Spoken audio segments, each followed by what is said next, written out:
Hello students, कैसे हैं आप। आज की वीडियो में हमारा टॉपिक है विटामिन। तो सबसे पहले विटामिन्स के बारे में हम कुछ इंपॉर्टेंट चीज़ें जान लें। विटामिन की खोज की थी हॉपकिंस ने। इसका जो टर्म है यानी कि जो विटामिन शब्द है उसका इस्तेमाल किया था सबसे पहले फुंक ने। सबसे पहले पृथक किया जाने वाला विटामिन था B1, जबकि विटामिन सी की जानकारी इसके पहले हो चुकी थी। और सबसे इम्पॉर्टेंट कि विटामिन है क्या। विटामिन एक प्रकार के कार्बनिक यौगिक हैं जिनसे हमें किसी प्रकार की कोई एनर्जी नहीं मिलती, यानी कि वो किसी प्रकार की ऊर्जा हमें प्रदान नहीं करते हैं, लेकिन शरीर में जो मेटाबॉलिक रिएक्शंस हो रही होती हैं, जो उपापचयी क्रियाएं हो रही होती हैं, उनके लिए ये मस्ट होता है। और साथ में क्या करता है, ये हमारे शरीर की रोगों से लड़ने की क्षमता को बढ़ाता है, यानी कि विटामिन शरीर की रोगों से लड़ने की क्षमता को बढ़ाते हैं। अब हम विटामिन के सोर्स, कार्य और उनकी कमी से होने वाले रोगों के बारे में पढ़ेंगे। तो सबसे पहले हम आते हैं जल में घुलनशील विटामिन से। तो जल में घुलनशील विटामिन कौन से? विटामिन बी और सी। एंड स्टूडेंट्स, ये जो विटामिन बी होता है ये ग्रुप में होता है, इस कई विटामिन का एक ग्रुप होता है, इसलिए इसको हम विटामिन बी कॉम्प्लेक्स भी बोलते हैं। इसमें B1, B2, B3, B5, B6, B12 आते हैं। तो बारी बारी से इन विटामिन को देखते हैं। सबसे पहला विटामिन है हमारा B1। तो स्टूडेंट्स, स्रोत क्या है इसके, यानी कि किन किन खाद्य पदार्थों में ये पाया जाता है। तो ये पाया जाता है ईस्ट, मांस, दूध, यकृत, अनाज के छिलके, फलियां, हरी सब्जियां। यानी कुल मिला के अगर हमको अपने भोजन में विटामिन B1 की कमी नहीं होने देना है, भरपूर मात्रा में होना है, तो हम ईस्ट, मांस, दूध, यकृत और अनाज के छिलके खाएँ, छिलके सहित खाएंगे, तो हमारे शरीर में पर्याप्त मात्रा में B1 पहुँचती रहेगी। अब फंक्शन क्या है भाई, विटामिन B1 करता क्या है। तो स्टूडेंट्स, विटामिन B1 कार्बोहाइड्रेट और वसा के उपापचय में कोएंजाइम यानी कि सह एंजाइम के रूप में कार्य करता है। और यदि कभी हमारे शरीर में विटामिन B1 की कमी होती है तो उससे जो मुख्य रोग होता है वो कहलाता है बेरी। बहुत इंपॉर्टेंट बच्चों, ऐसे याद कीजिएगा, विटामिन B1 से बेरी, यानी कि B1 की कमी से कौन सा रोग होता है? बेरी। इसमें क्या होता है, जो तंत्रिका तंत्र होता है और जो पेशियाँ होती हैं वो ठीक प्रकार से कार्य नहीं करती हैं। नेक्स्ट विटामिन है हमारा विटामिन B2। इसको हम राइबोफ्लेविन भी बोलते हैं।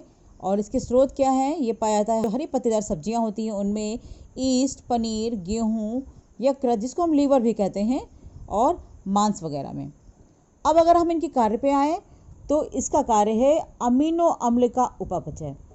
ये क्या करता है? अमीनो अम्ल का उपापचय करता है। और ये विटामिन B2 की कमी से कीलोसिस यानी होंठ फट जाते हैं, ग्लोसाइटिस यानी कि जीभ में सूजन हो जाती है, और डर्मेटाइटिस यानी कि त्वचा फट जाती है।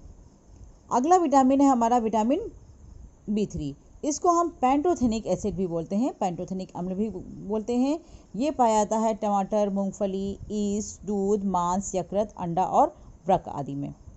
कार्य भाई, तो विटामिन B3 का कार्य है जो उपापचय क्रियाएं होती हैं हमारे शरीर में, उसमें कोएंजाइम ए का मुख्य घटक है, यानी कि कोएंजाइम ए के फंक्शन करने के लिए ये मस्ट है। बीमारी इससे डर्मेटाइटिस जो मैं बता चुकी हूँ, त्वचा के फटना वाले रोग, उसमें विटामिन B3 का भी कंट्रीब्यूशन होता है। अगर B3 की भी कमी हो गई हमारे शरीर में तो भी त्वचा फट जाती है। अगला विटामिन है विटामिन B5। इसको हम निकोटीनिक एसिड भी बोलते हैं। ये मांस, यकृत, ईस्ट, अनाज, दाल और मछली आदि में पाया जाता है। कार्य क्या है इसका? इसका कार्य है कार्बोहाइड्रेट और अमीनो अम्ल के ऑक्सीकरण में श्वसन में प्रयोग होने वाले सह एंजाइम्स का घटक। कमी से क्या होता है? इसकी कमी से पेलाग्रा नामक रोग हो जाता है, यानी कि जीभ और त्वचा पर पपड़ी पड़ जाती है। अगला हमारा विटामिन है विटामिन B6। इसको हम पायरिडॉक्सिन भी बोलते हैं। ये शुष्क फल, दूध, सब्जियां, अनाज, मांस, ईस्ट और मेवे यानी कि ड्राई फ्रूट्स वगैरह में पाए जाते हैं। कार्य, अमीनो एसिड तथा प्रोटीन का उपापचय इसका मेन कार्य है।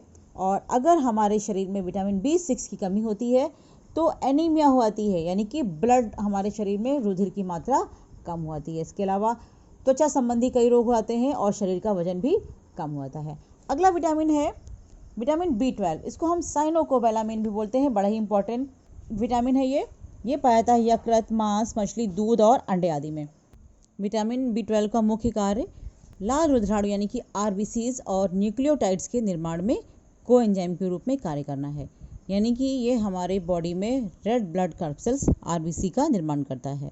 जब कभी B12 की कमी होती है तो इससे हमारे शरीर में रुधिर की कमी हो जाती है। क्यों? क्योंकि लाल रुधिराणुओं के बनने के लिए ये मस्ट होता है। तो जब लाल रुधिराणु बन नहीं पाएंगे तो हमारे शरीर में रक्त की मात्रा कम हो जाएगी, यानी कि रुधिर क्या हो जाएगा, क्षीण हो जाएगा, और साथ में तंत्रिका तंत्र में भी डिस्टर्बेंस होती है। अगला विटामिन है जो जल में घुलनशील है, वो है विटामिन सी। इसको हम एस्कॉर्बिक एसिड भी बोलते हैं। ये पाया था जो में मुख्य रूप से खट्टे फलों में, जैसे नींबू, आंवला, मौसमी, संतरा, हरी सब्जियां, रसीले फल और शिमला मिर्च आदि में। कार्य क्या है, ये क्रेब्स चक्र जो कि श्वसन में होता है, आगे हम पढ़ेंगे। क्रेब्स चक्र में सहायक कोलेजन तंतुओं के रूप में अंतराकोशिकी मैट्रिक्स बनाता है और अस्थियों के मैट्रिक्स का निर्माण भी करता है। और विटामिन सी की कमी से स्कर्वी रोग होता है। स्कर्वी में क्या होता है, मसूड़ों से रुधिर स्राव होने लगता है, यानी कि गम से, यानी हमारे मसूड़ों से ब्लीडिंग होने लगती है, और बॉडी वेट यानी कि शरीर के भार में कमी होती है। अब हम आएंगे वसा में घुलनशील विटामिन पर। वसा में घुलनशील विटामिन में हमारा सबसे पहला विटामिन है ए, जिसे हम रेटिनॉल भी बोलते हैं। ये अंडा, मक्खन, घी, मछली का तेल, यकृत, गाजर और हरी सब्जियों में पाया जाता है। इसका कार्य, जो नेत्र शलाकाएं होती हैं, उसमें जो रॉड्स होती हैं आइज़ में, उसमें रोडोप्सिन के निर्माण में हेल्प करती हैं, और साथ में जो एपिथेलियम स्तर है उसको बढ़ाती हैं। तो क्योंकि ये रॉड्स के बनने में हेल्प कर रही हैं, तो जब कभी भी इस विटामिन की कमी होती है तो हमको कम उजाले में जो धुंधलका होता है उसमें देखने में दिक्कत होती है। इसी को कहते हैं रतौंधी। मीन्स विटामिन ए की कमी से जीरोप्थैल्मिया, रतौंधी और एपिथेलियमी ऊतकों के विकास में कमी आ जाती है। नेक्स्ट हमारा विटामिन है विटामिन डी। इसको हम कैल्सीफेरॉल भी कहते हैं। और स्टूडेंट्स, ये सूर्य के प्रकाश से हमें मुफ्त में मिलता है, यानी कि ये अकेला ऐसा विटामिन है जिसको हम सूर्य के प्रकाश से प्राप्त कर सकते हैं। सूर्य के प्रकाश के अलावा ये मक्खन, दूध, मांस, मछली का तेल बड़ा इंपॉर्टेंट है। जो मछली का लीवर होता है उसके तेल में भी विटामिन डी पाई जाती है। इसके अलावा वृक्क में भी विटामिन डी होता है। इसका कार्य है हड्डियों और दांतों की वृद्धि और कैल्शियम फास्फोरस के छोटी आंत में अवशोषण में सहायक, यानी कि ये हड्डी और दांतों में वृद्धि करता है और साथ ही साथ फास्फोरस और कैल्शियम के अवशोषण में हेल्प करता है।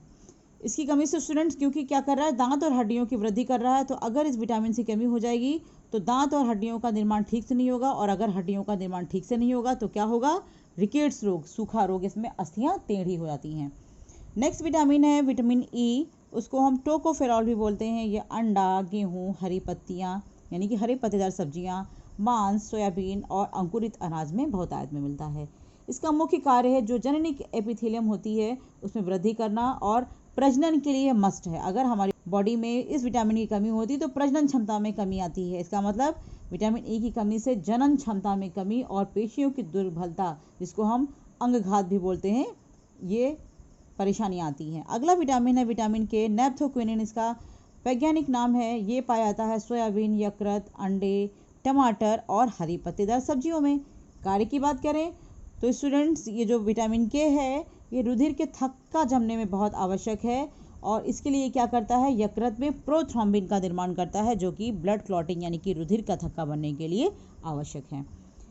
अब इसकी कमी से रोग कौन सा होता है, तो स्टूडेंट जैसा कि हम जान चुके हैं, ये ब्लड के थक्का बनने में हेल्प करता है। तो जब कभी इस विटामिन की कमी होगी तो हेमोरेज, यानी कि अगर चोट लग जाए तो उस समय थक्का ना जमने के कारण अधिक रक्तस्राव हो जाएगा, यानी कि ज़्यादा ब्लीडिंग हो जाएगी। क्यों? क्योंकि ब्लड क्लॉट नहीं हो पाएगा। नेक्स्ट हमारा विटामिन है फोलिक एसिड। ये हरी पत्तेदार सब्जियों में, यकृत, सोयाबीन, अंडा, गुर्दा यानी कि जो किडनीज होती हैं उसमें, और ईस्ट वगैरह में पाया जाता है। इसका मुख्य कार्य है न्यूक्लिक एसिड्स का उपापचय में हेल्प करता है, शारीरिक वृद्धि में हेल्प करता है, और साथ ही रुधिराणुओं को बनाने में भी सहयोग करता है। तो क्योंकि ये रुधिर अणुओं को बनने में हेल्प कर रहा है, इसलिए जब कभी भी इसकी कमी होगी, यानी कि फोलिक एसिड की कमी होगी, तो रुधिर की कमी हो जाएगी, और ये रोग कहलाता है एनीमिया, और इससे वृद्धि भी बाधित होती है।